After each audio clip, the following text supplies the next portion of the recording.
So we're talking about Mandi, and the subject we're talking about is Destigmatizing stripping. all right. So it's not a subject I plan to talk about. It's one of our own. So she wanted to talk about this, so we're gonna let you take the lead. I appreciate it. And I'm just really glad to have a platform to actually like share my experiences and stories, and that's why I decided to do this with you, because I really hope that if I can accomplish anything tonight is that maybe some people have like a better understanding or appreciation for people in the industry, like DJs like you and dancers like myself. That's why I tell my friends, I go, look, some of the subjects I talk about are completely 360 from the ones I did before. They're not like, I did one cocaine for babysitting, an actual true story. And then I did one about types of lap dances. And then I've done one about the most dangerous strip club in Austin, Texas. And I'm going to be doing one about the dirty place that I worked at for 8 years. I mean, and there's some things I want to talk about. You know, it's just, and they're not all the same. Like I want to do one about money. How cash is king. Yeah, and it's true. How we as a society have literally fallen into the fact that PayPal, and which you have to pay taxes on now if you get it. Nobody really accepts Apple Pay or Samsung Pay, and I want to talk about that. And it's not talked about subjects. So this subject is not something I thought about talking about, but you feel strongly about it, so you take the lead, and I'll follow you. So go ahead. Yeah, I guess I wanted to talk about it because you're right, like some of the stories that come out of this industry, it's like they just seem like stranger than fiction, but they're all true. It's like some crazy stuff can happen there, but just because our industry can be crazy or weird or different doesn't mean that like all the people in the industry are bad people. And I just really hate that there's so many girls just chalked up to a certain thing just because of like the few that maybe actually are that way. Yeah, I always say, I go, that's the key word about what you just said was people. And a lot of people don't realize that we are just people. I mean, we're just like everybody else, but we don't get treated like that. No. You know, and I admit that stereotypes are stereotyped for a reason. Like I've always said, 10 to 15% of women at strip clubs will have sex for money, but the rest don't. And those are the ones we're talking about, the 95 to 90% that will not do it for money. So, you want to talk about the subject? What is the first thing that comes to your mind when trying to break that labeling of strippers? What's the first thing that comes to your mind? We've said it a few times already that stripper does not equal hooker. Like, I am so tired of being hesitant to tell people what I do for work because I'm afraid that they're going to instantly think that I'm a prostitute when I'm not. I'm just a mom trying to earn a living and still have time for my daughter. And there's so many other women in there too that are maybe students going to school, also mothers, and you know, a lot of those women are just trying to do the best that they can. Yeah, I did one about single stripper moms. And I had 3 classifications. One was single stripper mothers. These are the women that go above and beyond to create a future. Some of them became millionaires. Some of them made enough money to buy a house. Some of them made enough money to start a business. They were business oriented, so they had a more formal term of mother. And then there was the single stripper moms, which were women that work and want to spend time with their families. Work is important, but family is more important to them than anything else. And while they do want to save money and they do want to have a home and they do want to have a car, they're not thinking about buying a Gucci purse or any of that other stuff. They're thinking about their kids, and that's more important than anything else. And then, of course, it was one I just called baby mamas because obviously the stereotype image when somebody says that is usually, when it comes to strippers, is the usual stereotypes. But you know, I would call you a single stripper mom. You know, you care about your family, and you want to make money, yes, but for you, time with your family is more important than anything else. Yeah. And people sometimes overlook that kind of thing. And I know you've told the story before of like the mom that traded cocaine for like the sitter. Or... Oh, actually, no, I got paid cocaine to babysit somebody. Yeah, see, like those moms exist, but yeah, not, Oh, no, not it was- all of us. No. Oh my God. She didn't hear the story. Just quick recap. It was a guy out of prison. Mom ditched him and the daughter. He just happened to be a drug dealer, and we worked the same strip club together. And I was babysitting his daughter, and I needed money. I was young and stupid, and he just gave me like 2 8-balls for babysitting his daughter. And a lot of hijinks ensued, but yeah, it's like, yeah, it was a true story. But what I would say, the biggest stereotype that I get when I tell people I work at a strip club, is suddenly they always get the idea that women have no standards. When they go to a strip club, they obviously think that women have no standards whatsoever. They'll do anybody and everybody. And when I start telling people that no, they have standards, they have ideals, and you know what? Here's a great thing. And I used to tell people this all the time because I did a lot of you know what? I hate to say it. I've always said I'm not a good-looking guy. I'm like a 4.3 if I dress up. But I always managed to date beautiful women. And it was funny when my friends asked me, how did you do it? I said, well, here's the secret. And I always used to tell people this. If you don't understand what I'm saying after I say it, you're never going to get it. And they would be like, no, we'll get it. And I said, well, here's the secret to dating strippers. Treat them like people. And a lot of guys would hear me say that, and it would be like, fuck are you talking about? And I'm like, the fact that you don't understand what I'm saying in plain English, you're never going to get it. Because I said, that's the secret. You have to treat strippers like people. Because we are people. I know that you are people, but it was just so weird how I would tell people that, and they wouldn't get it. And I know the look on your face when I said it, you're like, kind of like, if, you know, the word duh could have a facial expression, you're like, duh. Yeah. You know, I know, and whenever I say that to people, they're always like, women, especially women who are strippers, are like, yeah, of course. Women like you, they always say, yeah, of course we're people. And then I tell that to some guys, and they have no idea what I'm talking about. It's like, no, I'm an alien. Like, plot twist. Like, I mean, you wouldn't believe. I mean, I once literally got a date from a woman who was a mother. She's like, "Oh my God, I got my kid." Blah blah blah. And I was like, "You know what? Let's go out on a date with your daughter." And she's like, "Well, you know," she's like, well, "She doesn't know you." I said, "Well, you know me.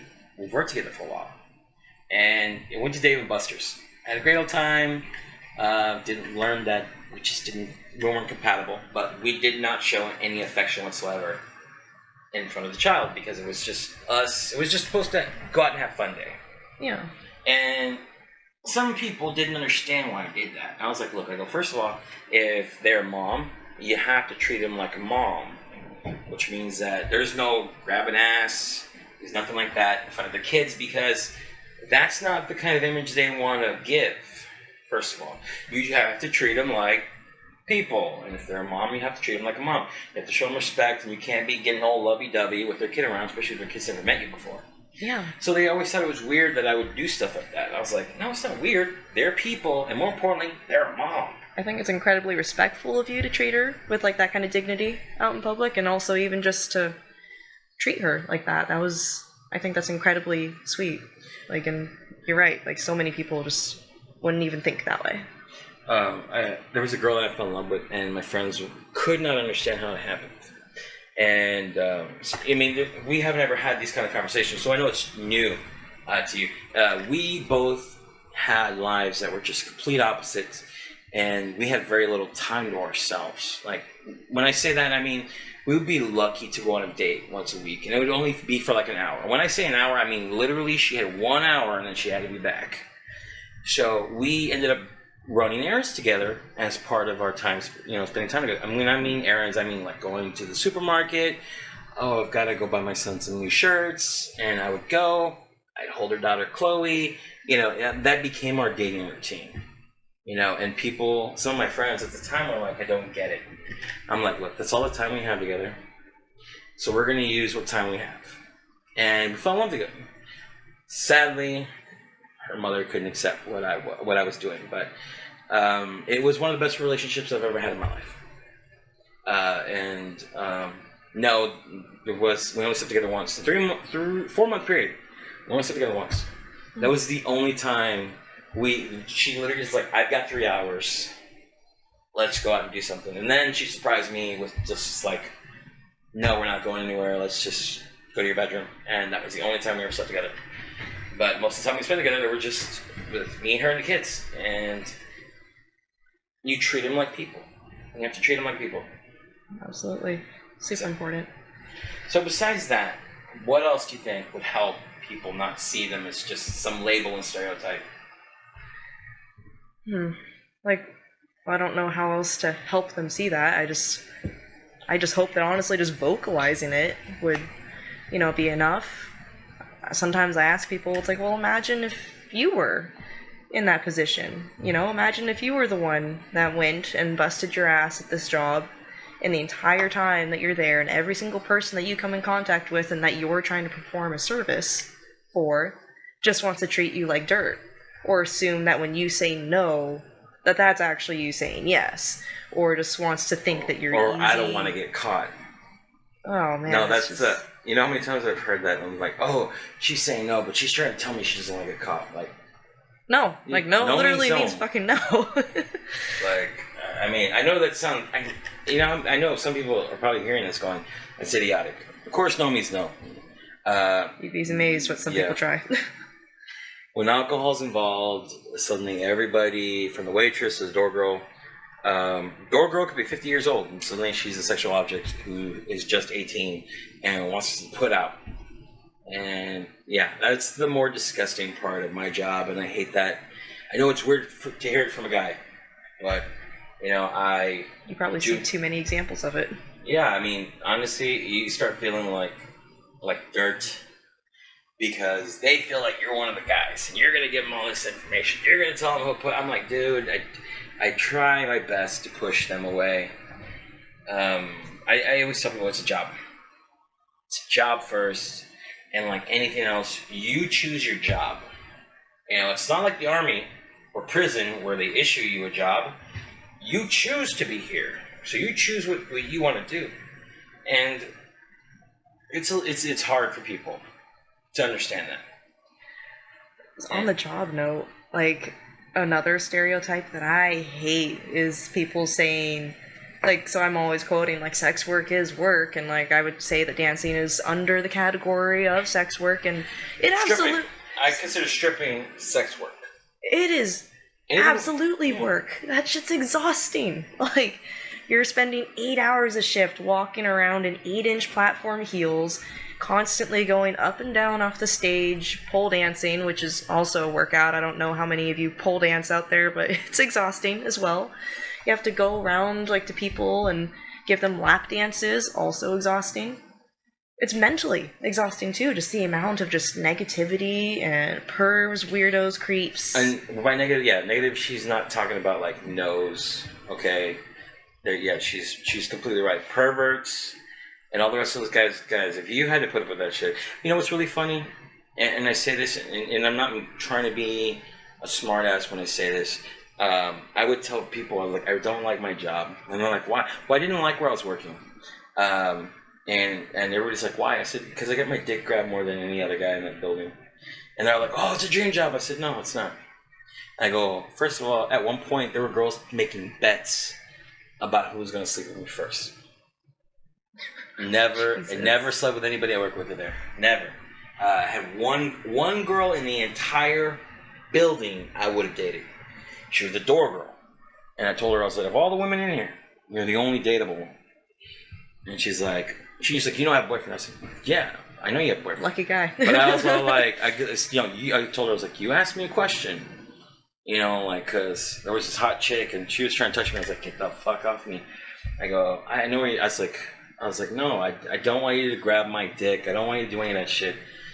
And she walked away, and the door girl's like, she's like, don't you find any of these girls attractive? I go, attractive, yes. I go, that's not an issue. Attractive, yes. They're very attractive. Do I find them appealing? No.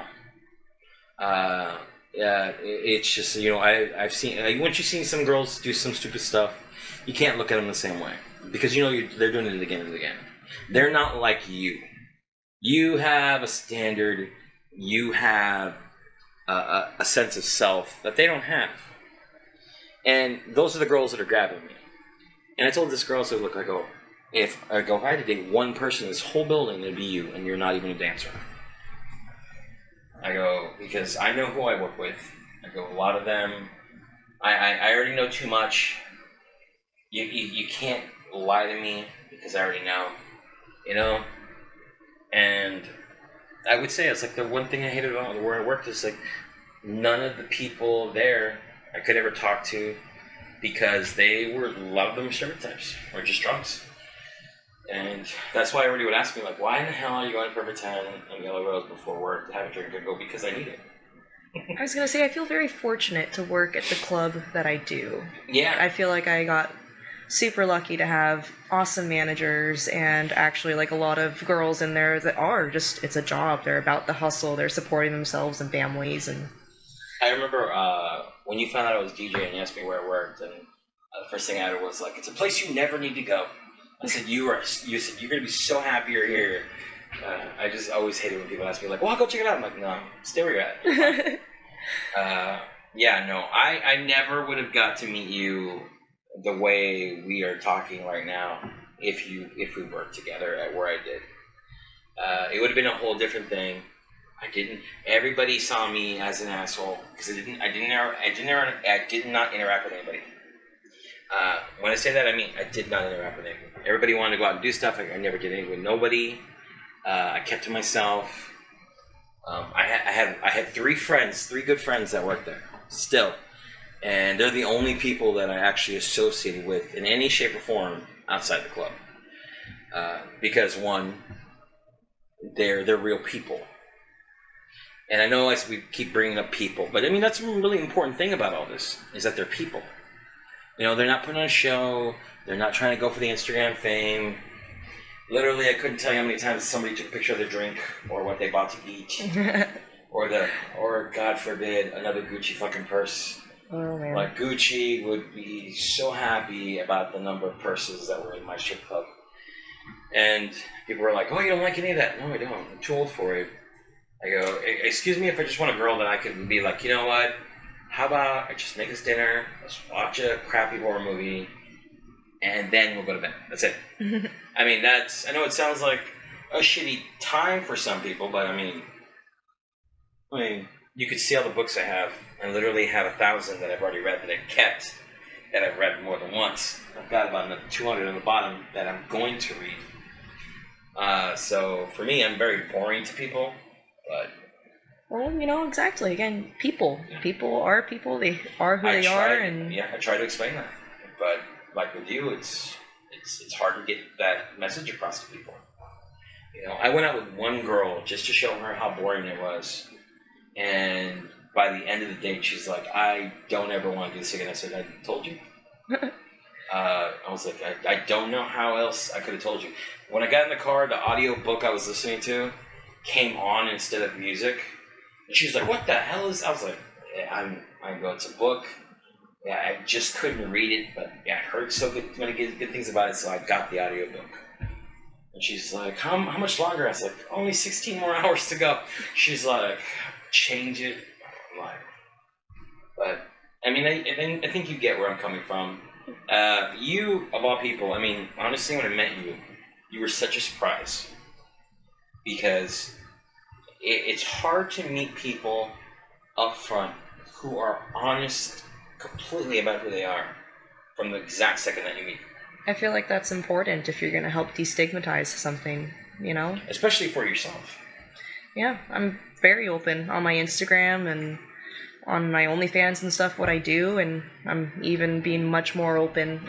Granted, at the beginning, I was a little scared to just, you know, tell people kind of when I meet them that that's what I do for work, or especially if like they asked.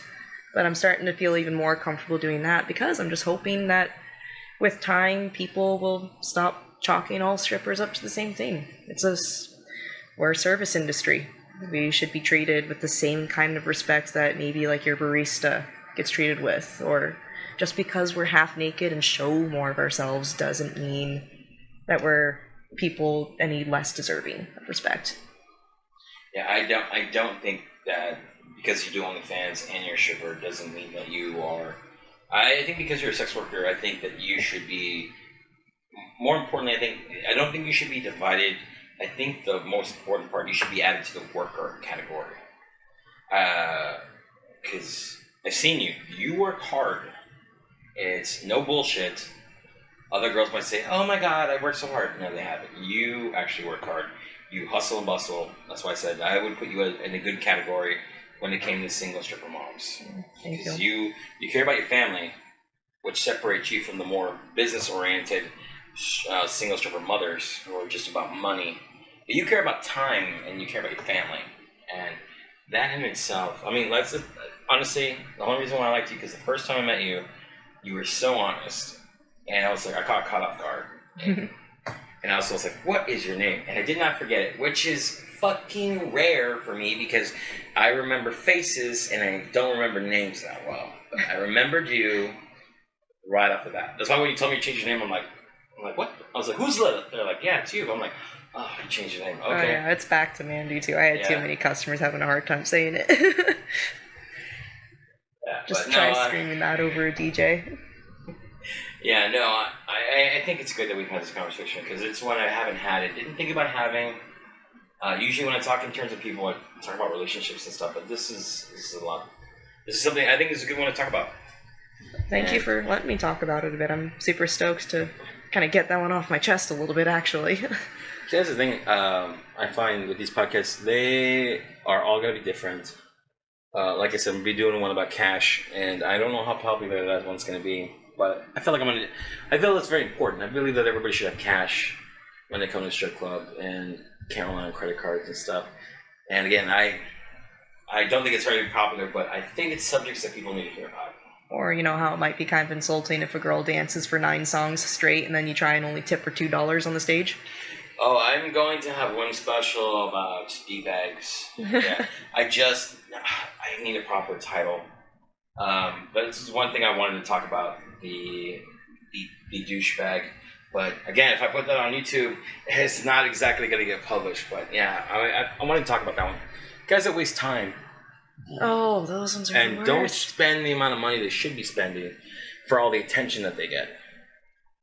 It's like, time is money in there. It's like, don't go sucking up 2 hours of my time and expect not to pay for it. Oh yeah, I had a friend that literally got promised, the guy was thought to be good for it, because he usually is, promised her $1,000 for 2 hours of her time, did not pay it. Oh. Ended up, another girl came in and ended up taking her to VIP and then gave her a bunch of money for her lap dances and then didn't give her anything, just walked out the door. Oh. Yeah. So I'm like, dude, you cannot do this stuff. But you know what? Maybe we'll save that conversation for the next time we do this. Yeah, I look forward to hearing that podcast. That sounds like a lot of good stuff there. All right, guys. I'm gonna do promoting for her after this because I like to end it. Subscribe and all the rest of that stuff. Plus, I'm gonna put the link for her Instagram and her OnlyFans down below. So please check it out. All right. So we'll say goodbye for this one. Adios. And until next time. Peace.